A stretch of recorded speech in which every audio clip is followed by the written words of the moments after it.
In the interim, I'll introduce Dan Cook. Dan Cook has been in the energy and water efficiency business for over 30 years. He has been president of Conservation Solutions Corporation for the last 15 years. Conservation Solutions works with large commercial, industrial, multifamily, and institutional building owners to help them reduce energy and water use and costs. Prior to Conservation Solutions Corporation, Mr. Cook was Vice President of Enerpro Engineering, Senior Project Manager at Zenergy, President of Resource Management Group, and Senior Technical Manager for American Energy Management. Mr. Cook is a graduate of New England College with a BS in Geology and completed graduate studies in hydrogeology at the University of Arizona. He is a member of the Association of Energy Engineers, Association of Facility Engineers, American Society of Heating, Refrigerating, and Air Conditioning Engineers, and the U.S. Green Building Council. Dan?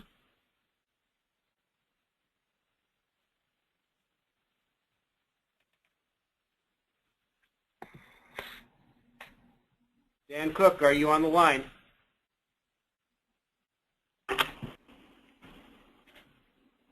Dan?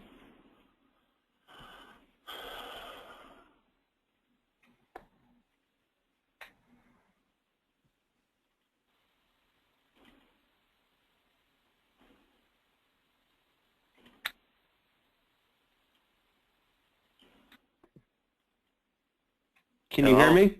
I can hear you. Hello, Dan? Hello, yes, hi. Yes. Dan, we can hear you. Okay. I have just introduced you, and you can begin your presentation. Okay, here we go.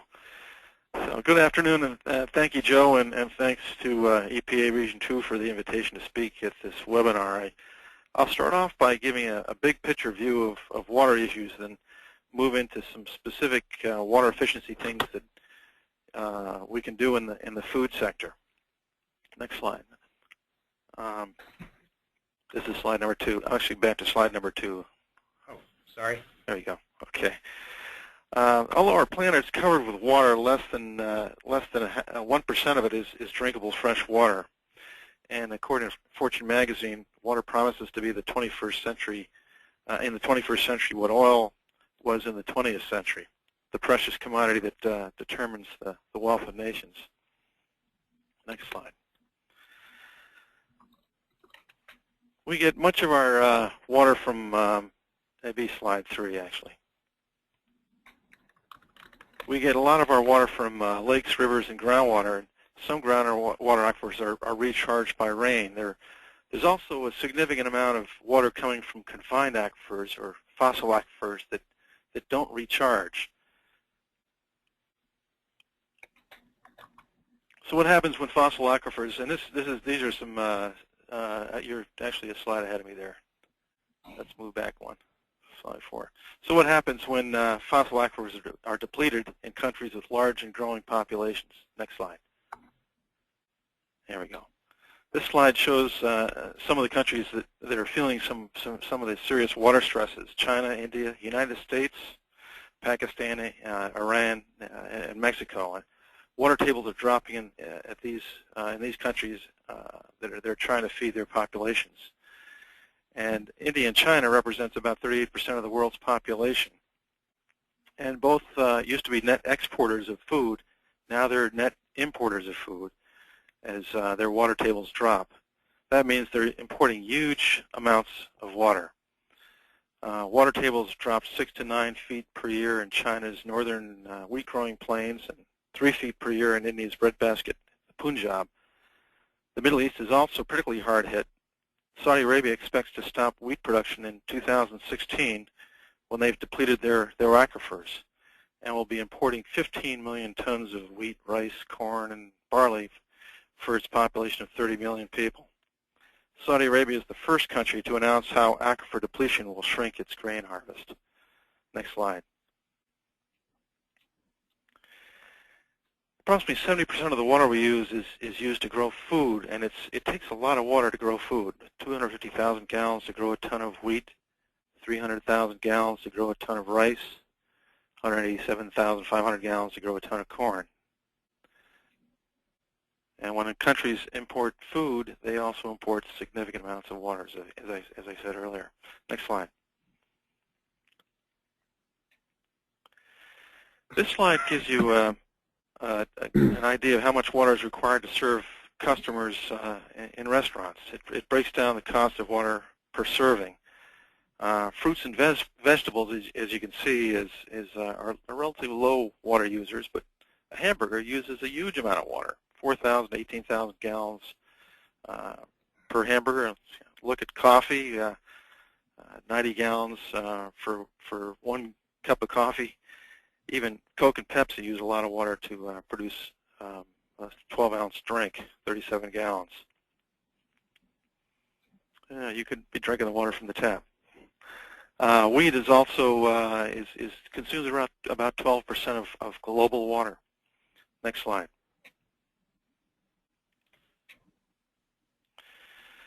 So what is the water cost to prepare for the food we eat? According to the Massachusetts Water Resource Authority, 6 to 29 gallons per meal. It may be more in other parts of the country. Carrying this out a little further, assuming restaurants ranging in size of 85 seats to 1,500 seats and serving an average of 2,000 meals per week up to 40,000 meals, water consumption has ranged from under 1 million gallons to 13 million gallons per year. This gives us a little perspective and general overview of the water issues we're facing this century. And Ben Franklin was right when he said, when the well's dry, we know the price of water. Next slide.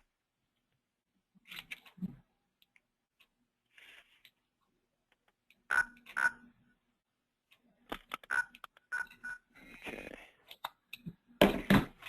I seem to have dropped off here.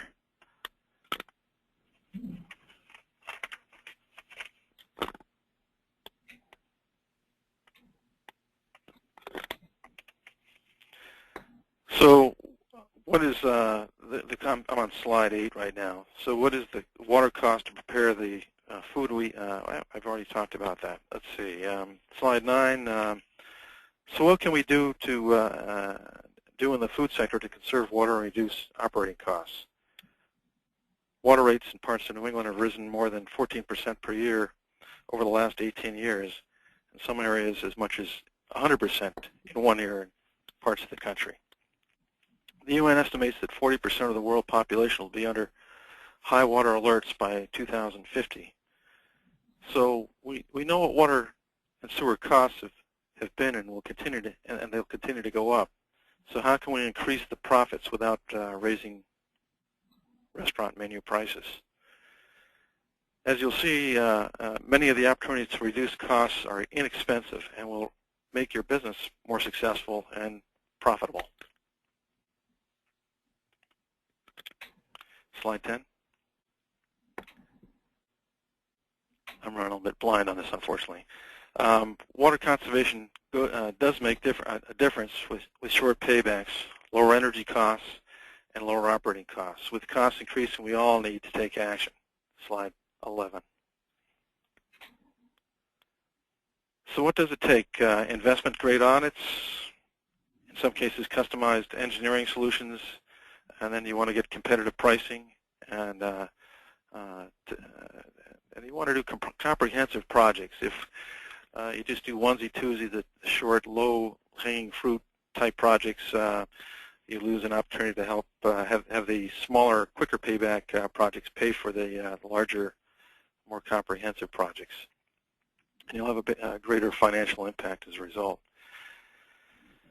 So what are we covered in energy audit? Everything from water pressure to, this is slide 12. We're covering everything from water pressure to toilets, kitchen equipment, leaks, cooling, and behavior is a big part of water efficiency in restaurants. Slide 13. Water rates are a big issue. Are you paying the right rate? Can you reduce your water use and get a better rate? Is there a problem with the meter? Is it accurate? Those are things to look at if you're getting water fees that are out of line from what you've been using or been paying previous months. Slide 14. Water and sewer rates are more than $21 per 100 cubic feet, or 748 gallons. The highest rates are in Copenhagen, Denmark, which are $46.39 per 100 cubic feet, which is where we're probably all headed. Slide 15.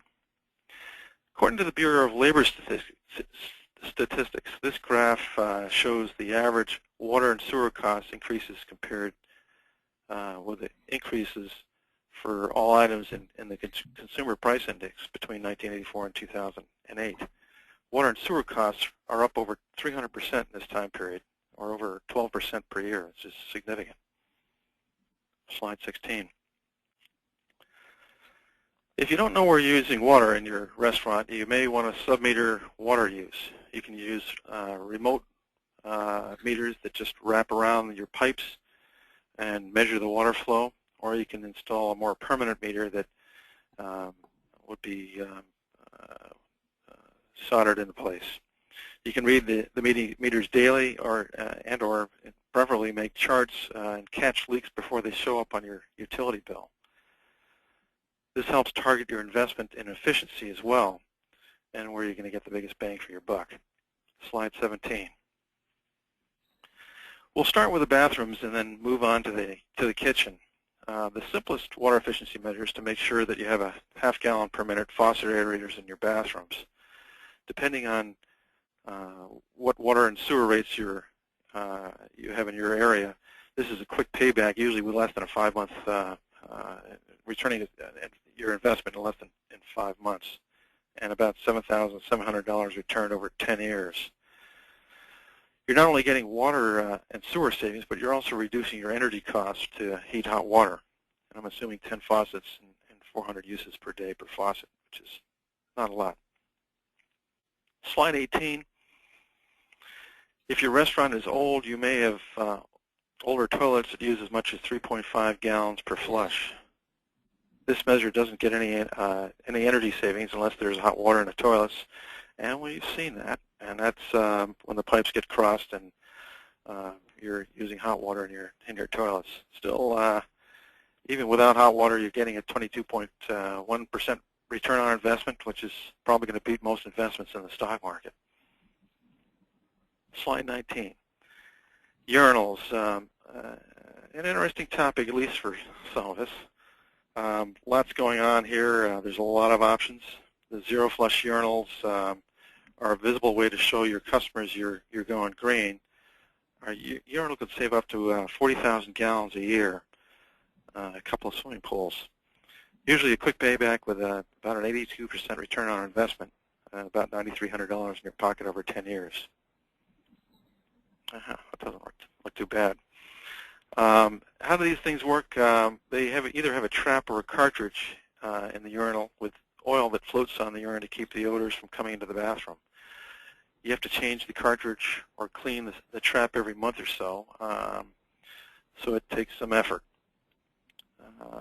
Slide 20. You can also retrofit your existing urinal. Turn off the water and install one of these enzyme pads, shown in the picture here, which prevents odor, and the enzymes eat the uric salts, preventing scale buildup in the pipes behind the wall. You can combine this with a zero flush urinal as well, and it, again, has a great return on investment, 240%. Fantastic. You take that all the way to the bank.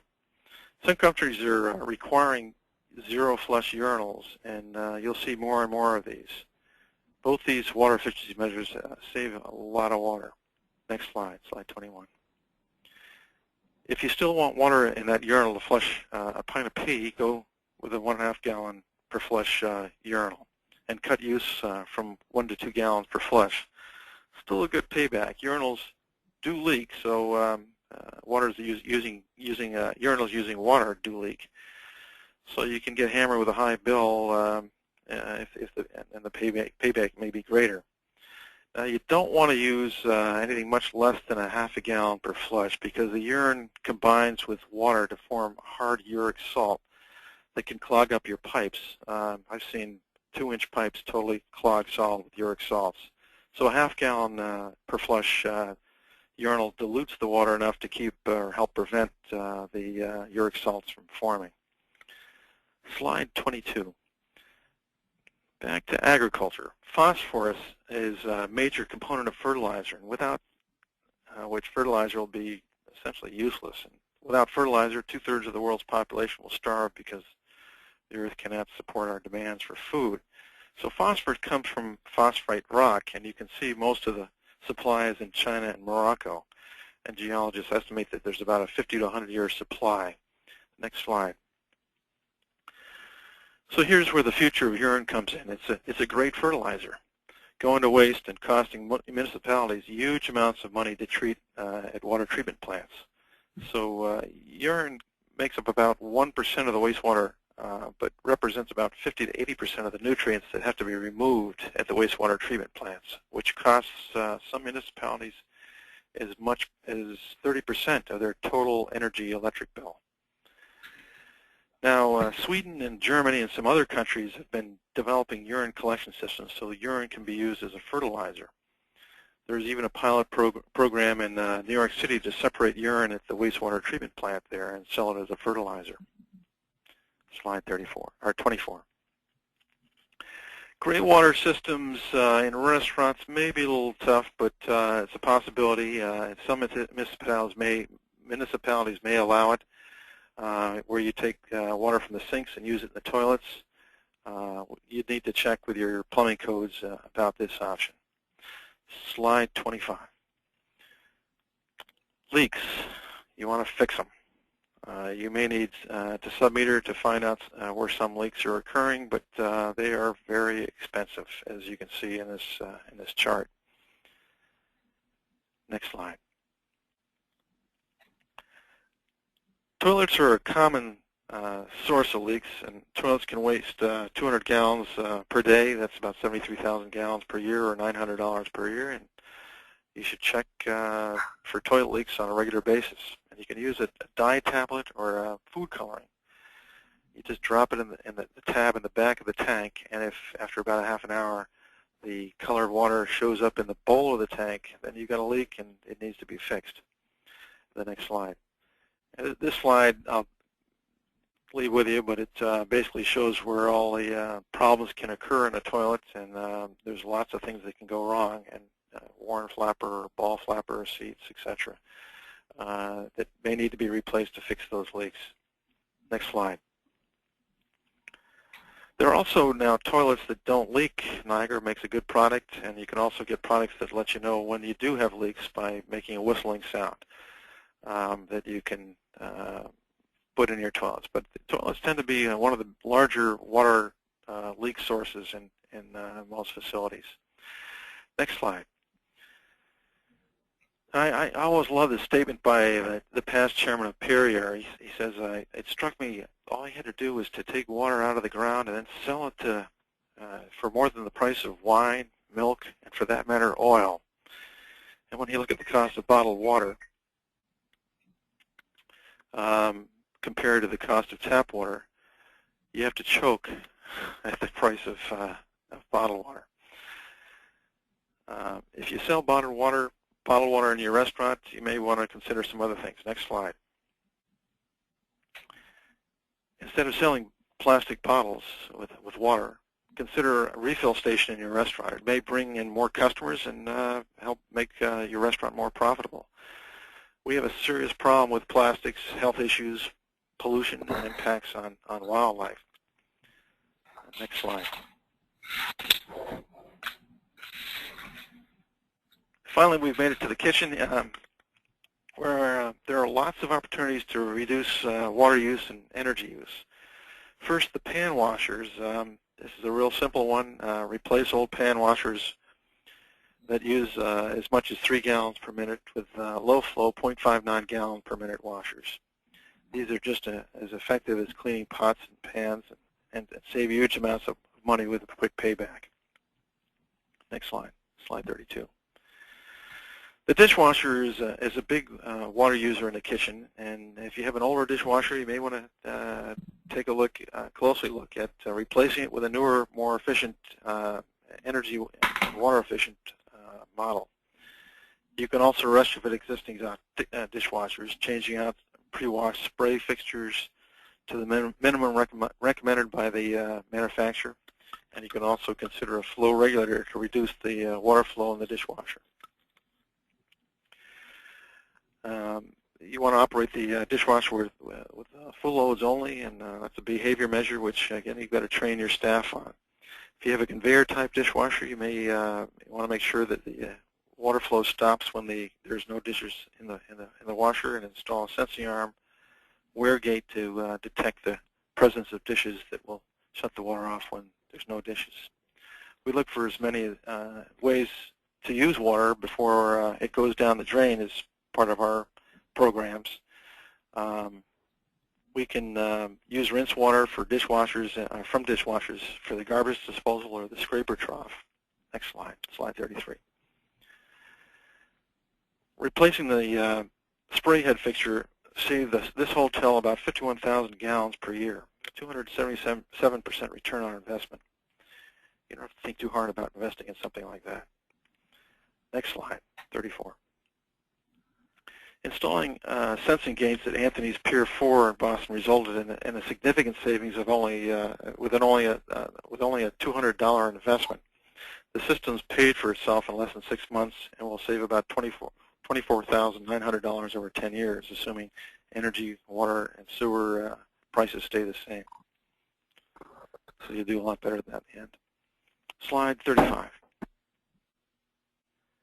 Check the flow of water to the scraper trough and minimize water use. Control the water flow to the garbage disposer with a solenoid valve, or better yet, you can eliminate disposal and try composting. Lots of restaurants are doing that these days, and there are companies that will come by and pick up the compost.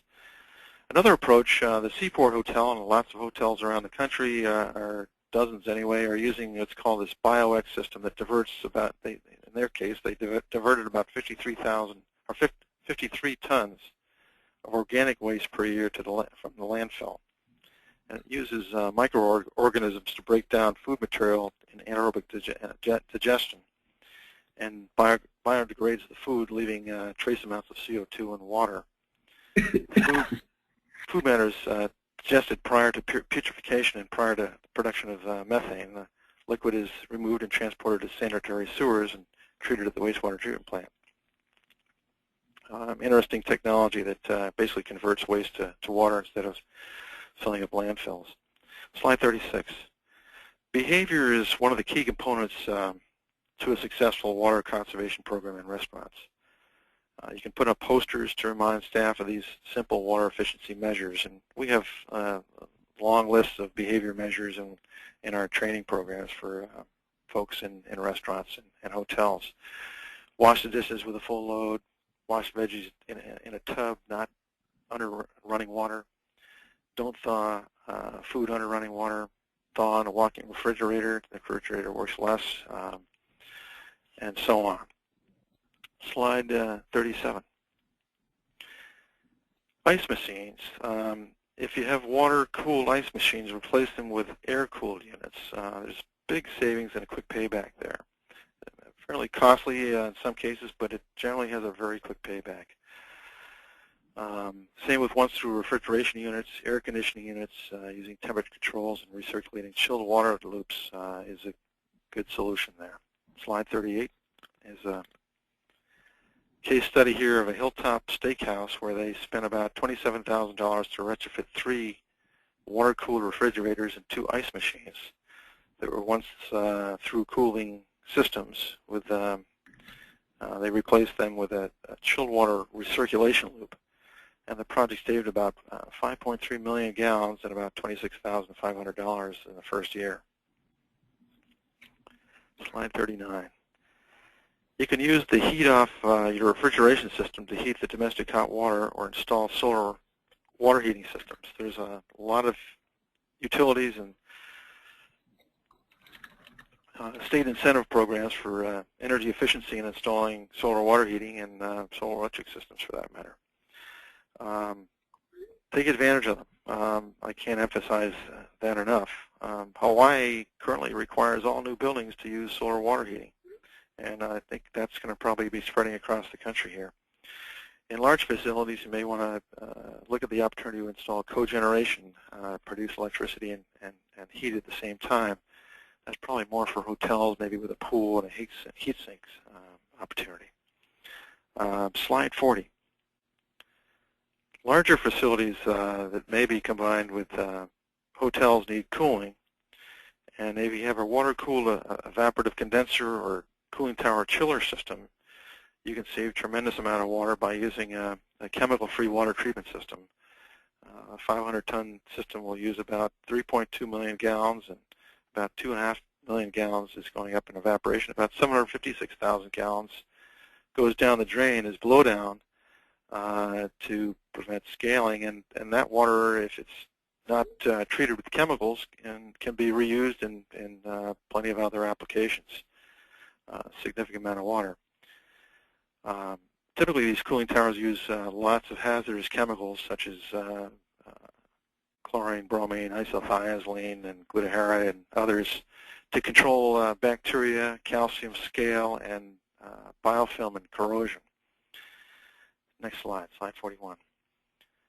Chemical-free systems are available now that that use pulse electronic frequency to control bacteria at very low levels, less than 1,000 colony-forming units. And they completely eliminate biofilm and calcium scale and control corrosion, as well as provide an opportunity to get green points if you're trying to get LEED points for your facility. These systems can also can be used in hot water systems to eliminate calcium scale in hot water heaters, dishwashers, and other equipment, all without chemicals. So the nozzles on the dishwashers don't get clogged. And we've installed these in a number of chili restaurants, eliminating the need to buy costly water softeners and associated issues with them. Eliminating just a 32nd of an inch of calcium scale increases the efficiency of equipment, heat transfer equipment, by 7% according to the U.S. Department of Energy. So it can be a significant reduction in your energy costs as well. Slide 42. This is a picture of how the system controls scale. Normally, calcium is in the water, and in the water is the same charge as the particles in the water, and so they repel each other like a magnet with the same charge. And when the pulse frequency is added to the water, the surface charge on the particles is eliminated, and the calcium precipitates on the particles, making a powder instead of a hard rock scale. So the calcium also encapsulates the bacteria, so they can't reproduce, and it also cascades to act as a natural cathodic inhibitor to prevent corrosion too. Installing this technology on a 300-ton chiller cooling system in a hotel saved around $22,000 in the first year with a 35% return on investment, which is a great deal. Slide 34. You should always be thinking about ways to reuse water. Rainwater recovery tank systems have been a great success, especially if you have areas you're irrigating. There are lots of ways to reuse water. We can use electronic water treatment systems to keep the water clean in the tank. Slide 45. You can also collect water from air handlers using water for irrigation, decorative fountains, and green roofs. Marriott Hotel we work with has a greenhouse where they grow all their herbs and other vegetables, and rainwater recovery systems we use to water the plants. Slide 36 or 46.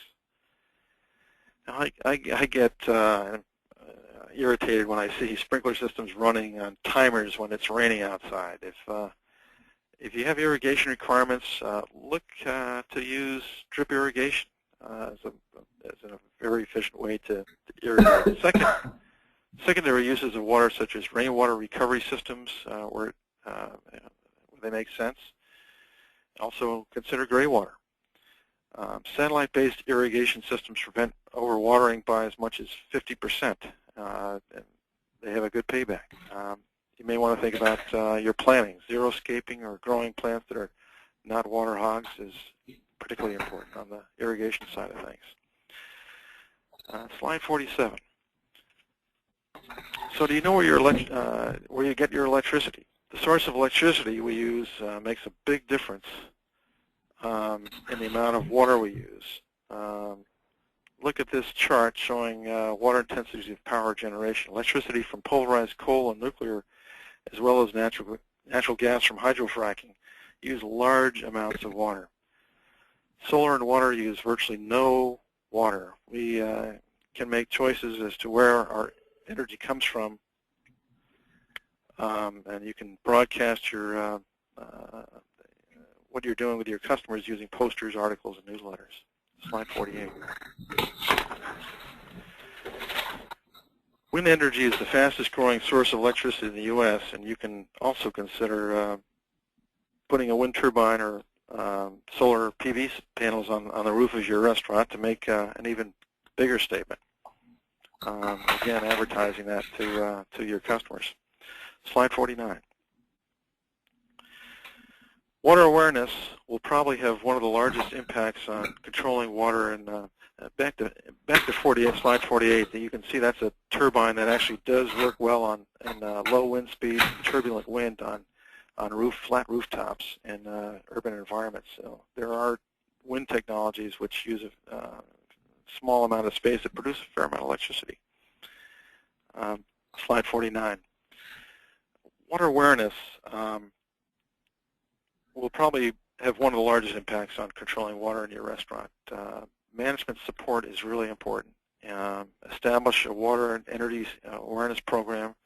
Look for ways you can save water. Listen to your staff and make the changes that help you make your restaurant more profitable. Staff will have lots of great ideas. Set goals. Chart your water use and share the information with your staff so they can see the progress that you're making as a team. Use internal newsletters, meetings, posters, write articles, and talk about how your staff have come up with great ideas for water savings. Highlight the new ideas and progress you're making. Show your customers you're a good neighbor helping the community. And as they say, write articles about it so they can see what you're doing to go green. Get customers to participate in using bathroom stickers or posters to encourage them to do water conservation while they're at the restaurant or at home or at work. And in conclusion, slide 50, we can't live without water. With droughts happening around the world, water supplies are stressed, and we need to protect this precious resource for ourselves and ensure the habitats of animals, plants, and aquatic ecosystems are maintained. We reduce pollution by being more water efficient. Less water means less energy required to heat the hot water and less use of fossil fuels causing climate change and more extreme weather conditions such as droughts. We all have an obligation to our kids, our grandkids, and future generations to protect and conserve our water resources. Thank you very much. Thanks very much, Dan. While we set up Michael Oshman's presentation, I just wanted to share with you a question that came in. What was the name of the machine that digests food waste? The name of the machine is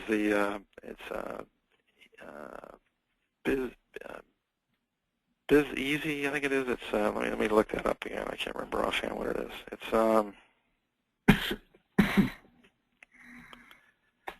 been a big success for them over there. BioX. Biox. B-I-O-EX. Okay. Thanks very much. Yeah. All right, Dan.